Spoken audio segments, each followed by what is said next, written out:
Chapter 24. The Light.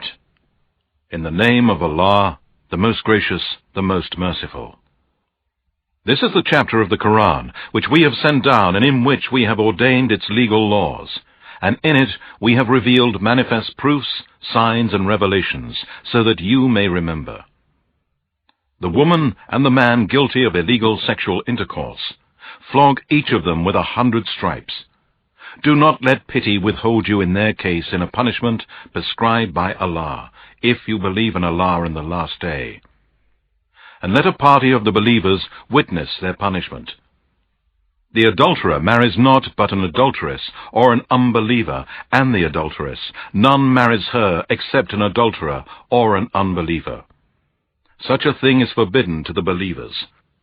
And those who accuse chaste women, and do not produce 4 witnesses, flog them with 80 stripes, and reject their testimony forever. They indeed are the liars, rebellious and disobedient to Allah. Except those who repent thereafter, and do righteous deeds, for such indeed Allah is oft forgiving, most merciful. And for those who accuse their wives, but have no witnesses except themselves, let the testimony of one of them be 4 testimonies by Allah, that he is one of those who speaks the truth.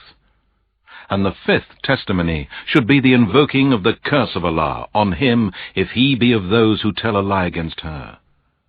But the punishment shall be averted from her if she bears witness 4 times by Allah that her husband is telling a lie. And the 5th testimony should be that of the wrath of Allah be upon her if her husband speaks the truth.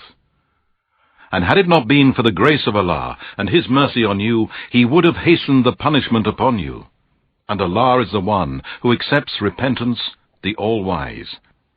Indeed, those who brought forth the slander are a group among you. Do not consider it to be a bad thing for you. No, it is good for you. Every man among them will be paid that which he had earned of the sin. And as for him among them who had the greater share, his will be a great torment.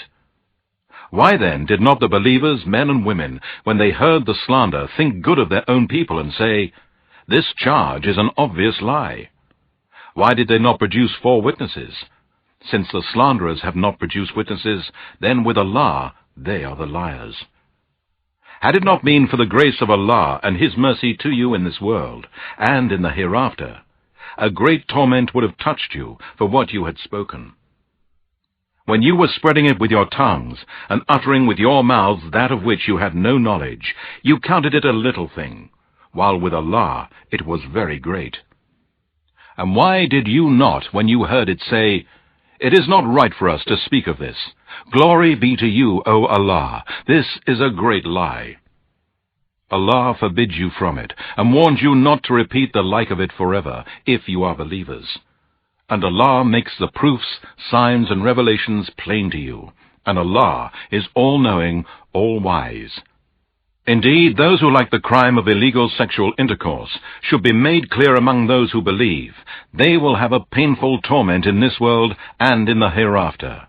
And Allah knows, and you do not know.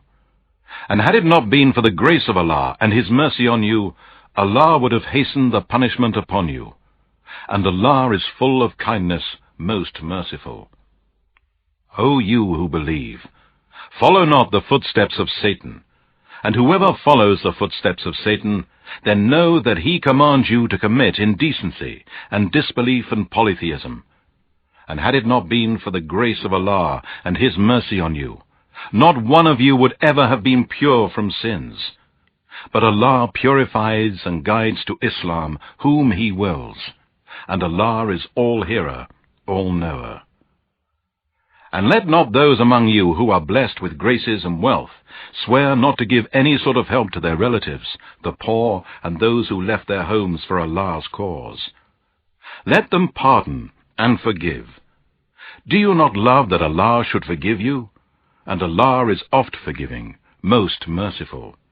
Indeed, those who accuse chaste women, who never even think of anything touching their chastity, and who are true believers, are cursed in this life and in the hereafter, and for them will be a great torment. On the day when their tongues, their hands, and their legs or feet will bear witness against them as to what they used to do, on that day Allah will pay them the recompense of their deeds in full, and they will know that Allah is the manifest truth. The bad women for the bad men, and the bad men for the bad women, and the good women for the good men, and the good men for the good women. Such amongst the good people are innocent of each and every bad statement which the others say. For them is forgiveness and a generous provision in paradise. O you who believe, do not enter houses other than your own until you have asked permission and greeted those in them. That is better for you, in order that you may remember. And if you find no one there, still do not enter until permission has been given. And if you are asked to go back, go back. It is purer for you, and Allah is all-knower of what you do. There is no sin on you that you enter without taking permission houses uninhabited, which serve some other interest for you. And Allah has knowledge of what you reveal and what you conceal. Tell the believing men to lower their gaze from looking at forbidden things, and to protect their private parts. That is purer for them. Indeed, Allah is all aware of what they do. And tell the believing women to lower their gaze from looking at forbidden things, and protect their private parts from illegal sexual acts, and not to show off their adornment, except only that which is apparent, and to draw their veils over their bodies, and not to reveal their adornment except to their husbands, their fathers, their husbands' fathers, their sons, their husbands' sons, their brothers, or their brothers' sons, or their sisters' sons, or the Muslim women, or the female slaves whom their right hands possess, or old male servants who lack vigor, or small children who have no sense of the shame of sex. And let them not stamp their feet so as to reveal what they hide of their adornment. And, O believers, beg Allah to forgive you all, that you may be successful. And marry those among you who are single and from amongst the pious, fit and capable ones, of your male slaves and maidservants. If they be poor, Allah will enrich them out of His bounty. And Allah is all-sufficient for His creatures' needs, all-knowing. And let those who cannot find the financial means for marriage keep themselves chaste, until Allah enriches them of His bounty. And such of your slaves who seek a writing of emancipation, give them such writing, if you know that they are good and trustworthy. And give them something yourselves out of the wealth which Allah has bestowed upon you. And do not force your maids to prostitution, if they desire chastity, in order that you may make a gain in the goods of this worldly life. But if anyone forces them to prostitution, then after such force, Allah is oft forgiving, most merciful to those women. And indeed, we have sent down for you proofs, signs, and revelations that make things plain, and the example of those who passed away before you, and an admonition for those who are pious. Allah is the light of the heavens and the earth. The parable of His light is as if there were a niche, and within it a lamp. The lamp is in glass, the glass as if it were a brilliant star, lit from a blessed tree, an olive tree, neither of the east nor of the west, whose oil would almost glow forth of itself, though no fire touched it. Light upon light. Allah guides to His light whom He wills, and Allah sets forth parables for mankind, and Allah is all-knower of everything.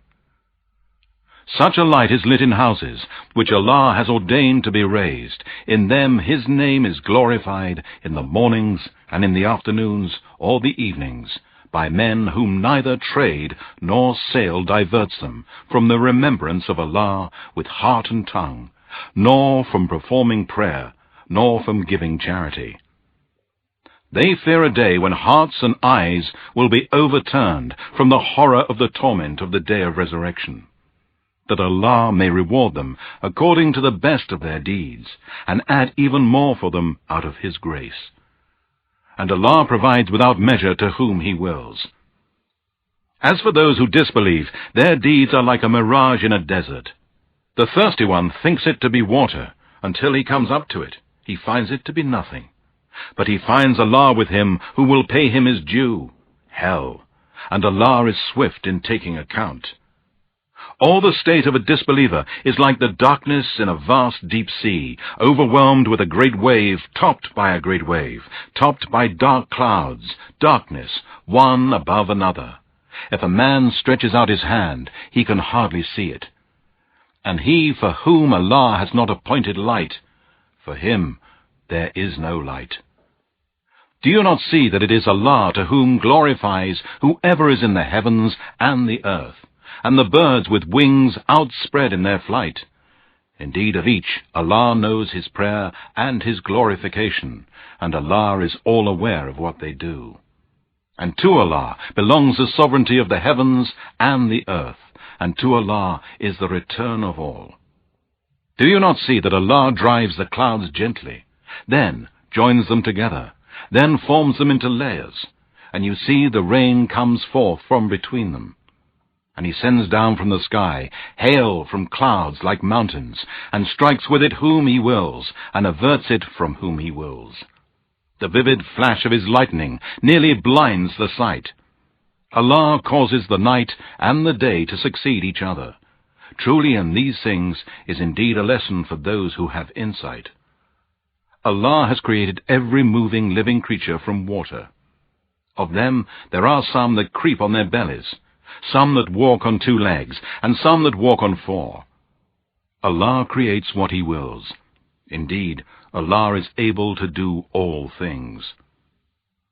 We have indeed sent down in this Quran manifest proofs, signs, and revelations, lawful and unlawful things, and have set the boundaries of the religion of Islam. And Allah guides whom he wills to a straight path. The hypocrites say, "We have believed in Allah and in the Messenger Muhammad, and we obey." Then a party of them turn away. Such are not believers. And when they are called to Allah to judge between them, a party of them refuses to come and turns away. But if the right is with them, they come to him willingly with submission. Is there a disease in their hearts? Or do they doubt or fear lest Allah and his messenger should wrong them in judgment? No, it is they themselves who are the polytheists, hypocrites, and wrongdoers. The only saying of the faithful believers when they are called to Allah to judge between them is that they say, "We hear and we obey." And such are the prosperous ones who will live forever in paradise. And whoever obeys Allah and his messenger fears Allah and keeps his duty to him, such are the successful ones. They swear by Allah their strongest oaths, that if only you would order them, they would leave their homes to fight in Allah's cause. Say, do not swear. This obedience of yours is known to be false. Indeed, Allah knows well what you do. Say, obey Allah and obey the Messenger. But if you turn away, the Messenger is only responsible for the duty placed on him, to convey Allah's message, and you for that placed on you. If you obey him, you shall be on the right guidance. The messenger's duty is only to convey the message in a clear way. Allah has promised those among you who believe and do righteous good deeds that he will certainly grant them succession to the present rulers in the earth, as he granted it to those before them, and that he will grant them the authority to practice the religion which he has chosen for them. And he will surely give them in exchange a safe security after their fear, provided the believers worship him and do not associate anything in worship with him. But whoever disbelieved after this, they are the rebellious and disobedient to Allah. And perform prayer and give charity and obey the Messenger Muhammad, so that you may receive mercy from Allah. Do not consider that the disbelievers can escape in the land. Their abode shall be the fire, and worst indeed is that destination. O you who believe, let your slaves and slave girls, and the children among you who have not come to the age of puberty, ask your permission before they come to your presence on 3 occasions: before the morning prayer, and while you take off your clothes for the midday rest, and after the late night prayer. These 3 times are of privacy for you.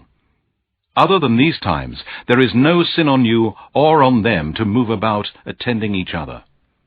Thus Allah makes clear the verses of this Quran to you, and Allah is all-knowing, all-wise.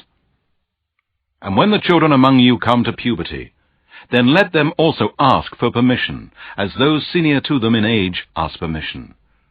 Thus Allah makes clear His commandments for you, and Allah is all-knowing, all-wise. And as for women who are past childbearing and do not expect wedlock, it is no sin on them if they discard their outer clothing in such a way as not to show their adornment. But to refrain and not to discard their outer clothing is better for them. And Allah is all-hearer, all-knower. There is no restriction on the blind, nor any restriction on the lame, nor any restriction on the sick, nor on yourselves, if you eat from your houses, or the houses of your fathers, or the houses of your mothers, or the houses of your brothers, or the houses of your sisters, or the houses of your father's brothers, or the houses of your father's sisters, or the houses of your mother's brothers, or the houses of your mother's sisters, or from that of which you hold keys, or from the house of a friend. There is no sin on you whether you eat together or apart. But when you enter the houses, greet one another with a greeting from Allah that is both blessed and good. Thus, Allah makes clear His verses, signs, and revelations to you, so that you may understand. The true believers are only those who believe in the oneness of Allah and His Messenger Muhammad. And when they are with Him on some common matter, they do not go away until they have asked His permission. Indeed, those who ask your permission, they are those who really believe in Allah and His Messenger. So if they ask your permission for some affair of theirs, give permission to whom you will of them, and ask Allah for their forgiveness. Truly, Allah is oft forgiving, most merciful. Make not the calling of the Messenger Muhammad among you as your calling of one another.